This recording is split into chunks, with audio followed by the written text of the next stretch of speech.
हे आहे DS news network. आपण पाहत आहात आपली बातमी आपला आवाज. नमस्कार, मी दिनकर शिंदे. आपण पाहताय DS न्यूज. तुमचं मत माझं मत मध्ये आपलं स्वागत. मित्रांनो, नवीन विषय नवीन मुद्दा मी आपल्या समोर घेऊन आलेलो आहे. कारण DS न्यूजच्या चॅनलच्या प्रेक्षकांनी म्हणजे आपल्यापैकी अनेकांनी आमच्याकडे काही प्रतिक्रिया नोंदवल्यात आणि एक विषय हाताळण्यासाठी आवर्जून सांगितलेला आहे. कारण मित्रांनो, तुमच्या प्रतिक्रिया आमच्यासाठी खूप महत्त्वाच्या आहेत. कारण जे तुम्हाला हवं ते आम्ही द्यावं अशा पद्धतीची DS न्यूजची भूमिका आहे. मात्र ते स्पष्ट आणि सत्य असावं. आणि म्हणून एक विषय असा आहे की महाराष्ट्रातल्या राजकारणामध्ये अनेक घडामोडी घडतायत. त्याच पद्धतीनं दुसरं लक्ष जात आहे ते मराठवाड्यातल्या बीड जिल्ह्यामध्ये.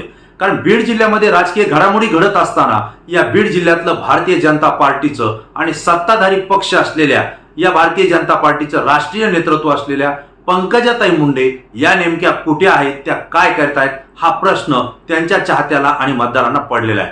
मित्रांनो, झाले असं की महाराष्ट्रामध्ये शिवसेना आणि राष्ट्रवादी पक्षामध्ये जी भारतीय जनता पार्टीच्या इशाऱ्यावर किंवा सूचनेवरून जी उभी फूट पडलेली आहे, या फुटीचे परिणाम संपूर्ण महाराष्ट्रभर आपल्याला पाहायला मिळत आहेत, अख्ख्या राज्यभर आपल्याला पाहायला मिळत आहेत. परंतु याचे जे पडसाद आहेत हे अधिक मोठ्या प्रमाणात मराठवाड्यात आणि विशेषतः बीड जिल्ह्यामध्ये आपल्याला पाहायला मिळत आहेत. त्याचं कारण असं आहे की राष्ट्रवादी काँग्रेस असेल किंवा शिवसेना असेल, यांचा बालेकिल्ला म्हणून हा मराठवाडा ओळखला जातो. आणि ज्यावेळेस शिवसेना आणि राष्ट्रवादीची फूट होते त्यावेळेस मराठवाड्यातल्या या दोन्ही पक्षामध्ये मोठ्या प्रमाणावर फूट झालेली आपल्याला पाहायला मिळते. त्याचं कारण असं आहे की बीड जिल्ह्यामध्ये राष्ट्रवादी काँग्रेसची पडझड मोठ्या प्रमाणावर झाली आहे. कारण त्यांचे जे स्टँडिंग आमदार आहेत, 4 आमदारांपैकी 3 आमदार हे अजित पवारांसोबत गेलेत आणि 1 आमदार हे शरद पवारांसोबत राहिलेले आहेत. परंतु असं असताना एकमेकांना शह आणि कटशह देण्यासाठी शरद पवार आणि अजित पवार यांनी बीड जिल्ह्याचीच भूमी त्या ठिकाणी निवडलेली आहे. आणि म्हणून सगळ्यात जास्त रणकंदन किंवा त्यालाच आपण रणसंग्राम म्हणू, हा रणसंग्राम जो निघालेला आहे किंवा उधळलेला आहे तो म्हणजे बीड जिल्ह्यामध्ये. यामध्ये धनंजय मुंडे हे शरद पवार यांना उत्तर देण्यासाठी मोठ्या विराट सभेचं आयोजन या ठिकाणी करतायत. त्याचं कारणही तसंच आहे. कारण शरद पवार यांनी 17 ऑगस्टला बीड या ठिकाणी मोठी जाहीर सभा घेतली आणि राष्ट्रवादीचे आमदार अजित पवारांसोबत जरी गेले असले तरी सुद्धा आपल्यासोबत बीड जिल्ह्यातली जनता आहे हे त्यांनी विराट सभेच्या माध्यमातून दाखवून दिलं. एवढंच नाही तर त्या ठिकाणी रोखण्यासाठी त्यांच्या नजरेत त्या ठिकाणी 2 नेते आलेले आहेत. एक म्हणजे सध्याचे कृषी मंत्री धनंजय मुंडे आणि दुसरे म्हणजे राष्ट्रवादी काँग्रेसचे प्रदेश सरचिटणीस माजी आमदार अमरसिंह पंडित. अमरसिंह पंडित यांना रोखण्यासाठी शरद पवार यांनी शिवसेनेचे माजी राज्यमंत्री आणि अमरसिंह पंडित यांचे प्रतिस्पर्धी असलेले गेवराई विधानसभाचे मतदारसंघातले नेताराव पंडित यांच्या निवासस्थानी भेट देऊन त्यांचे प्रतिस्पर्धी अमरसिंह पंडित यांच्या राजकीय कारकिर्दीला मोठा धक्का देण्याचं काम त्या ठिकाणी केलेलं आहे. आणि दुसरे प्रतिस्पर्धी जे काही शरद पवारांनी बीड जिल्ह्यामध्ये निवडलेले ते म्हणजे कृषी मंत्री धनंजय मुंडे. हे परळी मतदारसंघातले. परळी मतदारसंघामध्ये धनंजय मुंडे यांना रोखावं आणि त्याच ठिकाणी त्यांना अडचण निर्माण करावी यासाठी बबनराव गीते यांना राष्ट्रवादीत प्रवेश देऊन त्यांनी एक त्या ठिकाणी कुरघोडी करण्याचा प्रयत्न केलेला आहे. आणि याला जशास तसं उत्तर देण्यासाठी अजित पवार गट म्हणजे धनंजय मुंडे यांनी मोर्चे बांधणीला सुरुवात केलेली आहे. आणि 27 ऑगस्टला अजित पवार यांची विराट सभा त्यांनी बीडच्या ठिकाणी आयोजित केली आहे. मित्रांनो, ही सभा ऐतिहासिक व्हावी आणि अत्यंत विराट व्हावी यासाठी धनंजय मुंडे यांच्यासह सगळे राष्ट्रवादीचे आमदार प्रयत्न करतायत. या सगळ्या घडामोडी बीड जिल्ह्यामध्ये घडतायत. आणि हे सगळं घडत असताना जो बीड जिल्ह्याचं नेतृत्व आणि भारतीय जनता पार्टीचं महाराष्ट्र आणि देशामध्ये नेतृत्व करतायत त्या भारतीय जनता पार्टीच्या राष्ट्रीय सरचिटणीस पंकजाताई मुंडे या नेमक्या सध्या कुठं आहेत, हा प्रश्न बीड जिल्ह्यातल्या नव्हे तर मराठवाड्यातल्या जनतेला आणि पंकजाताई मुंडे यांच्या चाहत्यांना महाराष्ट्रात पडलेला आहे. त्याचं कारण असं आहे की ज्यावेळेस राज्यामध्ये सत्तांतर झालं, एकनाथराव शिंदे यांचा गट भारतीय जनता पार्टीचे देवेंद्र फडणवीस यांनी आपल्या सोबत घेतला, सत्ता स्थापन केली. तोपर्यंत भारतीय जनता पार्टीमध्ये आलबेल चाललं होतं. काही लोकांना तेही खटकलं होतं. परंतु उद्धव ठाकरे यांना राजकीयदृष्ट्या जिरवायचे हा उद्देश त्यांच्या नजरेसमोर ठेवण्यात आला. आणि म्हणून भाजपचे काही कार्यकर्ते आणि नेते हे त्या ठिकाणी थोडे संयमी होते, शांत राहिले. परंतु दुसरी घटना अशी घडली की सरकार स्थिर असताना देवेंद्र फडणवीस आणि भारतीय जनता पार्टीच्या वरिष्ठ नेत्यांनी राष्ट्रवादी काँग्रेस उभी फोडली आणि शरद पवारांपासून अजित पवारांना आपल्या सोबत घेऊन सत्तेमध्ये उपमुख्यमंत्रीपद दिलं. आणि त्यांच्या सोबत ज्यांच्यावर भ्रष्टाचाराचे आरोप होते, ज्यांच्यावर ईडीच्या नोटीस होत्या, सीबीआयच्या नोटीस होत्या, अशा सगळ्या आमदारांना त्यांनी मंत्रिमंडळामध्ये स्थान दिलं. विशेषतः हे मात्र भारतीय जनता पार्टीच्या नेत्यांना आणि महाराष्ट्रातल्या जनतेला सुद्धा पटलेलं नाही. आणि यामुळेच देवेंद्र फडणवीस हे महाराष्ट्रातल्या जनतेचे टार्गेट झालेले आहेत. संपूर्ण महाराष्ट्रातली जनता सर्वाधिक जर नाराज कुणावर असेल तर ती देवेंद्र फडणवीसांवर आहे, हे वातावरण आपल्याला दिसतंय आणि या पद्धतीची माहिती DS न्यूजवर सुद्धा यापूर्वी आपण दिलेली आहे. परंतु ह्या सगळ्या घडामोडी घडत असताना भारतीय जनता पार्टीच्या जे नेते आहेत त्यांना देवेंद्र फडणवीस आणि पक्षाने घेतलेली ही भूमिका अजिबात पटलेली नाही, आवडलेली नाही. कारण त्यांना राष्ट्रवादी काँग्रेसचे जे सध्याचा जो गट आहे अजित पवारांचा, याच नेत्यांच्या विरोधात भारतीय जनता पार्टीनं विधानसभेच्या आणि लोकसभेच्या निवडणुका लढलेल्या आहेत.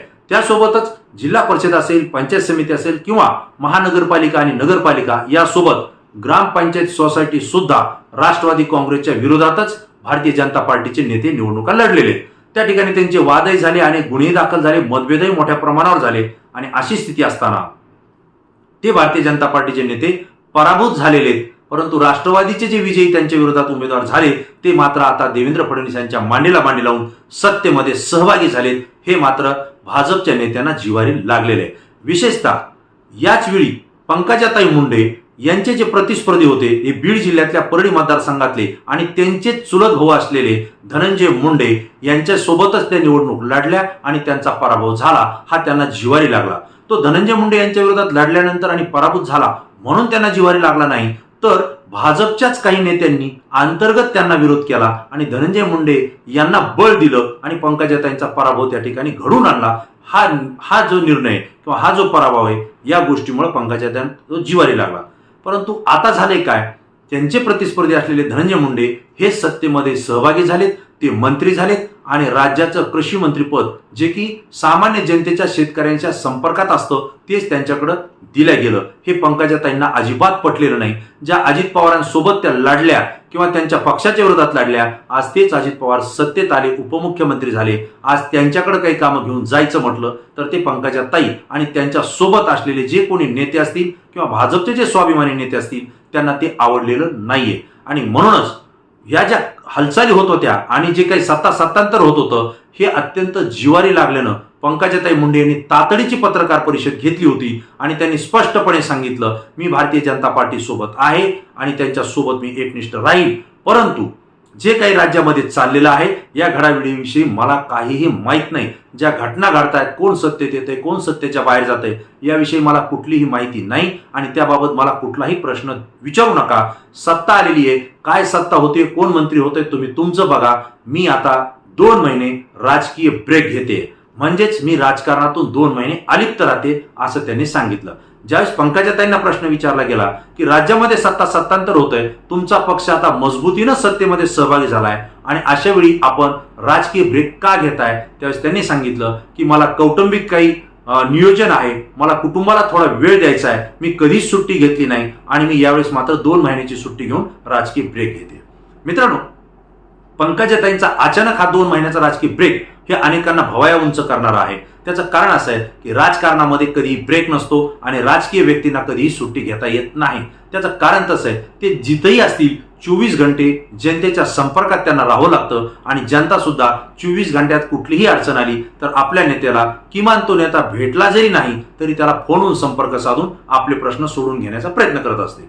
परंतु चक्क पंकजाताई मुंडे यांनी 2 महिन्याचा राजकीय ब्रेक घेतला आणि राजकारणामध्ये महाराष्ट्राच्या आणि देशाच्या एक मोठी खळबळ झाली. कारण देशाचं भाजपचं नेतृत्व आहे ते विचारात पडलं की पंकजाताईंनी 2 महिन्याचा ब्रेक का घेतला. आणि तिसरी गोष्ट, महाराष्ट्रामध्ये जे सत्तेत आले देवेंद्र फडणवीस आणि त्यांची टीम यांना सुद्धा आश्चर्याचा धक्का बसला की आता सत्तांतर होत असताना अशा वेळी अचानक पंकजाताई मुंडे या 2 महिन्याच्या ब्रेकवर गेल्यात. कारण आता जे काही उत्तरं द्यायचे, जे काही आपल्या लोकांना पटवून सांगायचंय ते सांगण्यासाठी पंकजाताई हे गरजेचे आहेत. कारण पंकजाताई मुंडे या मास लीडर आहेत आणि त्यांच्या शब्दाला महाराष्ट्रामध्ये मोठी किंमत आहे, त्यांच्या शब्दाला मोठा मान आहे. आणि विशेषतः ज्या बीड जिल्ह्याचं त्या नेतृत्व करतायत त्या बीड जिल्हा जो मराठवाड्यामध्ये येतो त्या मराठवाड्यामध्ये सुद्धा पंकजाताई मुंडे आणि गोपीनाथराव मुंडे यांचा मोठा दबदबा आहे, त्यांचं मोठं त्या ठिकाणी लोकप्रियता आहे. पंकजाताई म्हणतील त्या दिशेनं जाणारा समाज हा सुद्धा पंकजाताईंच्या पाठीशी आहे. अशा वेळी त्यांनी ज्यावेळेस राजकीय ब्रेक घेतला त्यावेळेस भारतीय जनता पार्टीच्या अनेक नेत्यांना सुद्धा त्या ठिकाणी धक्का बसला आणि ते सुद्धा विचारांती आहेत की पंकजाताईंनी यावेळी ब्रेक का घेतला. मित्रांनो, ह्या घडामोडी जरी झाल्या असल्या तर पंकजाताईंच्या या ब्रेकला आता 2 महिने पूर्ण होत आहेत. आणखी काही दिवस राहिलेले आहेत की ते 2 महिने ब्रेकवरती परत येतील अशी लोकांची अपेक्षा आहे. परंतु मित्रांनो, पंकजाताईंनी राजकीय ब्रेक घेतला हे सत्य आहे, परंतु त्यानंतरच्या कालावधीमध्ये पंकजाताई मुंडे या दिल्लीमध्ये झालेल्या भारतीय जनता पार्टीच्या बैठकीमध्ये आपल्याला आढळून आल्या, दिसून आल्या. त्यासोबत पंतप्रधान नरेंद्र मोदी आणि पक्षाचे प्रमुख जे पी नड्डा यांनी एक बैठक बोलवली होती. त्यावेळेस त्यांनी आढावा घेतला. त्यावेळेस सुद्धा त्या बैठकीला पंकजाताई मुंडे या उपस्थित राहिल्या. म्हणजेच ज्यांनी 2 महिने राजकीय ब्रेक घेतला, त्या ब्रेकमध्ये सुद्धा त्या पक्षाच्या बैठकीला उपस्थित राहिल्या. तर मग ज्या ठिकाणी त्यांचं मतदारसंघ नाही त्या ठिकाणी उपस्थित राहून आपण त्या कामामध्ये आहोत, सक्रिय आहोत हे दाखवून देत आहेत. मात्र बीड जिल्ह्यामध्ये राजकीय ब्रेक का, हा प्रश्न त्यांचे चाहते मोठ्या प्रमाणावर विचारतायत. आणि DS न्यूजला सुद्धा वेगवेगळ्या व्हिडिओमधून त्यांनी प्रतिक्रिया दिल्या आहेत. आपल्याकडे अनेकांनी फोन लावून सांगितलंय की आमचाही प्रश्न उपस्थित करा, कारण बीड जिल्ह्यामध्ये ज्या घडामोडी घडत आहेत, पक्षांतर होत आहेत, अशा वेळेला पंकजाताईंचं बीड जिल्ह्यामध्ये असणं हे अत्यंत गरजेचं आहे. कारण मराठवाड्यामध्ये सुद्धा त्यांच्याकडे नजर लावून बसलेले अनेक पक्षाचे नेते हे त्यांची वाट पाहत आहेत. मित्रांनो, जसं बबन गीते परळीमधून राष्ट्रवादीमध्ये गेले, अगदी त्याला जशास तसं उत्तर देण्यासाठी धनंजय मुंडे यांनी क्षीरसागरांच्याच विरोधात, म्हणजे आमदार संदीप क्षीरसागर यांच्याच विरोधात त्यांच्याच कुटुंबातले 2 युवा नेते फोडण्याचं काम या ठिकाणी केल्याचं आपल्या माहितीत येत आहे, आपल्या निदर्शनास येत आहे. ते म्हणजे आमदार संदीप क्षीरसागर यांचे चुलत भाऊ डॉक्टर योगेश क्षीरसागर आणि त्यांच्या पत्नी डॉक्टर सारिकाताई क्षीरसागर हे दोघंही माजी मंत्री जयदत्त क्षीरसागर यांचे पुतणे आहेत. आणि त्यांच्याच कुटुंबातले ते डॉक्टर भारतभूषण क्षीरसागर यांचे ते मुलगा आणि सून आहेत. अशा वेळेला धनंजय मुंडे आणि अजित पवार यांनी क्षीरसागर कुटुंबावर कटाक्ष टाकला आणि 2 युवा नेते आपल्या गळाला लावले, असं सुद्धा या ठिकाणी दिसतंय. परंतु त्यांचा प्रवेश कदाचित 24 ऑगस्टला राष्ट्रवादी काँग्रेस अजित पवार गटामध्ये होणार आहे, ही सुद्धा अधिकृत सूत्राकडून आपल्याला माहिती मिळते. मित्रांनो, असं जरी असलं तर येणाऱ्या 27 ऑगस्ट पर्यंत बीड जिल्ह्यात अनेक घडामोडी घडणार आहेत. अनेक नेते अनेक पक्षातून इकडून तिकडे उड्या मारणार आहेत. परंतु अशा वेळेला भारतीय जनता पार्टीमध्ये सुद्धा किंवा पंकजाताईंच्या नेतृत्वाखाली काम करण्यासाठी सुद्धा बीड जिल्हा आणि मराठवाड्यातले अनेक नेते त्यांची वाट पाहतायत, त्यांना त्यांच्या सोबत काम करायचंय. परंतु पंकजाताई या राजकीय ब्रेकवर गेल्यामुळं किंवा 2 महिन्याच्या ब्रेकवर गेल्यामुळं त्यांना त्यांच्याशी संपर्क साधता येत नाही.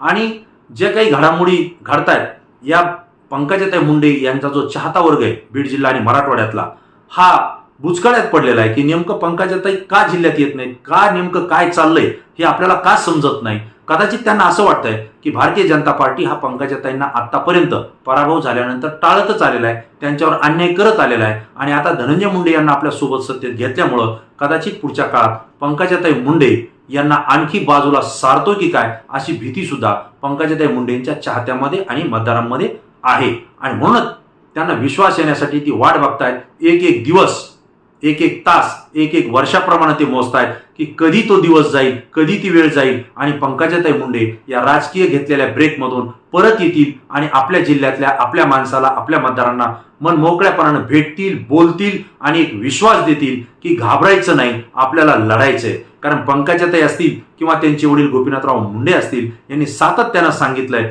कधी कुणासमोर झुकायचं नाही, ताठ मानेनं जगायचं आणि कधीच रडायचं नाही, आपल्याला लढायचं. हे जे त्यांचं वाक्य आहे, हेच वाक्य त्यांच्या कार्यकर्त्याच्या मनामध्ये घर करू नये, त्यांना जगण्याची आणि मोठ्या उमेदीनं काम करण्याची ताकद आणि बळ हेच वाक्य देतं. परंतु आज मात्र पंकजाताई त्यांना नजरेत दिसत नाहीत, त्यामुळे मात्र ते काही अंशी हतबल झालेले दिसत आहेत. आणि या घटनेविषयी काय रिॲक्ट व्हायचं किंवा काय प्रतिक्रिया द्यायची हे सुद्धा त्यांच्या लक्षात येत नाही. आणि म्हणून DS न्यूज चॅनलनं सुद्धा माहिती घेण्याचा प्रयत्न केला. त्यावेळेस असं लक्षात आलं की मध्य प्रदेशमध्ये भारतीय जनता पार्टीच्या पंकजाताई मुंडे या प्रभारी आहेत आणि त्यांचं अधिक लक्ष हे सध्या मध्य प्रदेशमध्ये आहे, त्यासोबत दिल्लीमध्ये होणाऱ्या बैठकींकडे सुद्धा आहे. परंतु हे जरी असलं, आपण त्यांच्या निकटवर्ती यांना सुद्धा संपर्क केला, पंकजाताईंच्या सोबत जे आहे त्यांच्याशी आपण बोललो, त्यावेळेस त्यांनी सांगितलं पंकजाताई जरी दिल्ली आणि मध्य प्रदेशमध्ये असल्या आणि त्या राजकीय ब्रेकमध्ये जरी असल्या तरी सुद्धा त्यांचं पूर्ण लक्ष हे महाराष्ट्रातल्या प्रत्येक हालचालीवर आहे,